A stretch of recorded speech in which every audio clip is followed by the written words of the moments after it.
Assalamualaikum warahmatullahi wabarakatuh. Sudah siapkah dengan pembelajaran hari ini? Pada hari ini, kita memasuki bab 7, yaitu berkorespondensi dengan surat pribadi dan surat dinas, materi kelas 7 semester genap. Sebelum kita memasuki ke materi pembelajaran, terlebih dahulu kita mengetahui kompetensi dasar yang ingin kita capai pada materi kali ini, yaitu 3.13, mengidentifikasi informasi, kabar, keperluan, permintaan, dan atau permohonan dari surat pribadi dan surat dinas yang dibaca dan didengar. 4.13, menyimpulkan isi, kabar, keperluan, permintaan, dan atau permohonan dari surat pribadi dan surat dinas yang dibaca atau diperdengarkan. 3.14, menelaah unsur-unsur dan kebahasaan dari surat pribadi dan surat dinas yang dibaca dan didengar. 4.14, menulis surat pribadi dan dinas untuk kepentingan resmi dengan mempertimbangkan struktur teks, kebahasaan, dan isi. Sebelumnya saya ingin bertanya terlebih dahulu, apa yang dimaksud dengan surat? Ya, surat adalah sebuah sarana komunikasi untuk menyampaikan informasi tertulis oleh suatu pihak kepada pihak lain. Berdasarkan jenisnya, surat dibedakan menjadi dua, yaitu surat pribadi dan surat dinas. Untuk kali ini, kita akan belajar terlebih dahulu mengenal surat pribadi. Apa itu surat pribadi? Surat pribadi adalah bentuk komunikasi tulis, surat menyurat, yang dilakukan oleh seseorang kepada orang lain sebagai pribadi, bukan sebagai wakil atau urusan yang berkaitan dengan kelembagaan, kedinasan maupun resmi. Dapat dikatakan pula bahwa surat pribadi itu ditulis untuk kepentingan pribadi. Isinya berupa masalah pribadi, kepentingan kekeluargaan, persahabatan, perkenalan, dan lain sebagainya.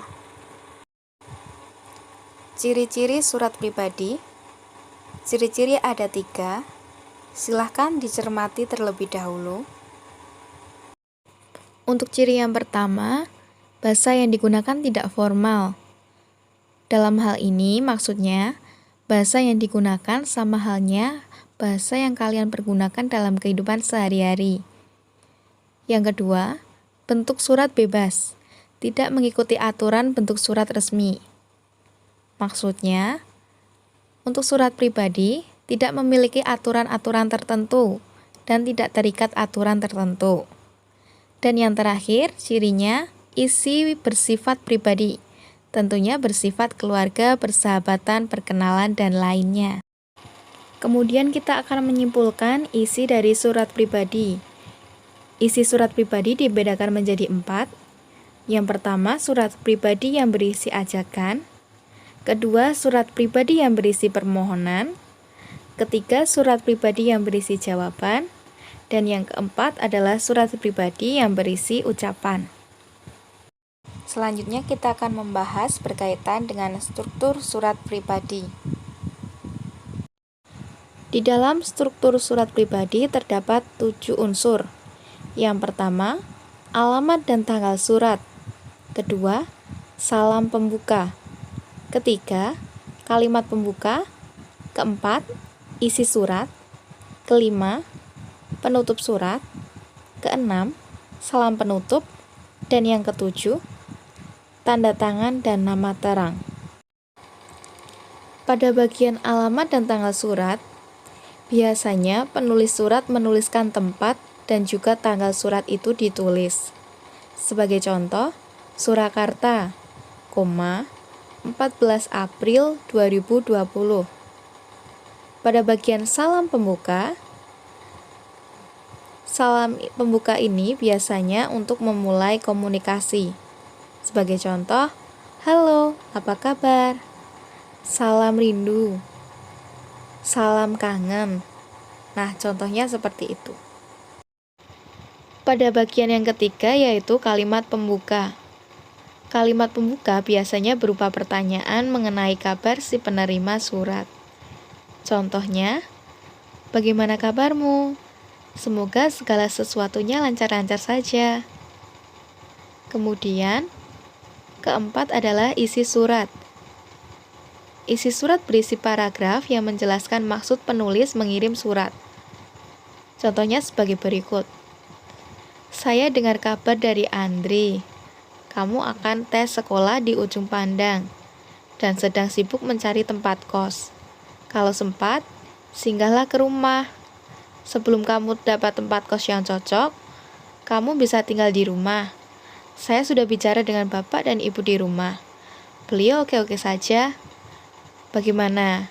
Kita bisa main lagi ke Selikta lagi bersama-sama. Bagian yang kelima adalah penutup surat. Penutup surat digunakan untuk mengakhiri isi surat. Biasanya berisi permohonan maaf, harapan, atau ucapan terima kasih. Contohnya, sekian dulu. Pikirkan ya, tawaran saya ini.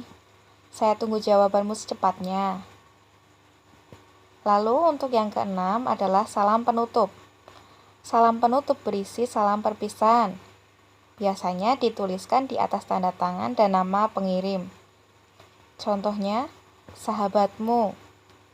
Salam sayang selalu. Kemudian bagian yang terakhir adalah tanda tangan dan nama terang. Pada bagian ini, penulis menuliskan nama terang dan tanda tangan. Menelaah pasangan unsur dan alasan penulisan. Silakan dicermati unsur surat pribadi dan alasan penulisannya. Saya beri waktu untuk dicermati dan dipahami.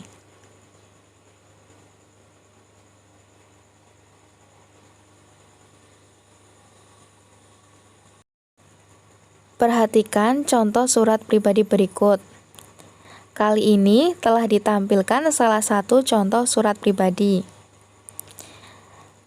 Surat pribadi tersebut sudah dianalisis berdasarkan strukturnya.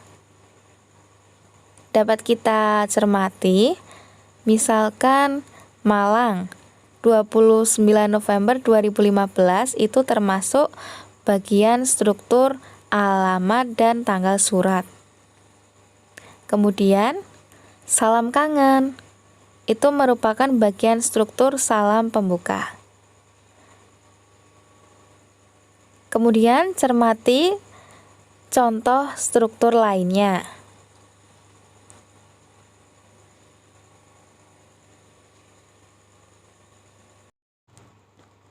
Pada kali ini, kalian disuruh berlatih untuk menganalisis struktur bagian dari surat pribadi. Ada A, B, C, D, E, dan F. Coba kalian cermati. A merupakan struktur bagian apa? B merupakan struktur bagian apa? C bagian apa? D bagian apa? E bagian apa? Dan yang terakhir, F termasuk bagian apa? Unsur kebahasaan surat pribadi. Unsur tersebut dibedakan menjadi 5. Yang pertama, pilihan kata sapaan bersifat pribadi yaitu berupa kata emotif dan ekspresif. Contoh kata emotif, rindu, tersayang, terkasih. Yang kedua, bahasa surat pribadi tidak formal tetapi santun. Yang ketiga, pilihan ragam bahasa tergantung siapa penerima surat. Misalkan kalian akan berkirim surat kepada sahabat kalian. Tentunya kalian akan menggunakan bahasa yang santai atau bahasa sehari-hari. Bisa jadi kalian menggunakan bahasa gaul. Kemudian yang keempat, menggunakan sapaan. Seapaan contohnya? Dek, Kak, Bapak, Ibu. Dan yang terakhir, menggunakan kata ganti orang pertama. Contoh kata ganti orang pertama adalah saya, aku, diriku. Menggunakan kata ganti orang kedua untuk penerima. Contoh kata ganti orang kedua. Kamu, engkau, dikau, dirimu. Akhirnya, kalian sudah selesai mempelajari surat pribadi. Untuk materi selanjutnya adalah surat dinas. Cukup sekian untuk hari ini. Terima kasih. Wassalamualaikum warahmatullahi wabarakatuh.